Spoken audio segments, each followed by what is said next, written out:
জানুয়ারির মাঝামাঝিতে শুরু হচ্ছে সাফ ফুটসাল। ফুটসালের এই আসরের জন্য বাংলাদেশ অলরেডি দল ঘোষণা করেছে, যেখানে বাংলাদেশের দলে অধিনায়ক করা হয়েছে সাবেক জাতীয় দলের অধিনায়ক সাবিনা খাতুনকে। মূলত ফুটসালের এই দলটাতে কারা কারা আছে তাই জানবো। তার আগে যারা চ্যানেলটি সাবস্ক্রাইব করেননি, আশা করি চ্যানেলটি সাবস্ক্রাইব করে পুরো ভিডিওটা দেখবেন, তাহলে মূলত জানতে পারবেন বাংলাদেশের সাফ নারী ফুটসালের স্কোয়াডে কারা কারা আছে। তাহলে আমরা দেখে আসি।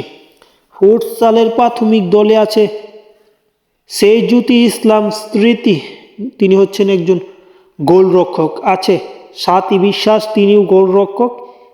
ইতি রানী, তিনিও গোলরক্ষক। মূলত স্বপ্না আক্তার জিলি, তিনিও গোলরক্ষক।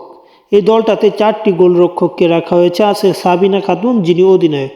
আছে মাস্তুসিফা সুমায়া, মাসুরা পারভিন, যারা জাতীয় দলে আগে প্রায় নিয়মিত খেলতো, কিন্তু বিভিন্ন কারণে তাদেরকে বাদ দেওয়া হয়েছে। আছে কৃষ্ণারানী সরকার, আছে লিপি আক্তার, উন্নতি খাতুন, মেহনুর আক্তার, রাত্রিমণি, সুমি খাতুন, নওশন জাহান।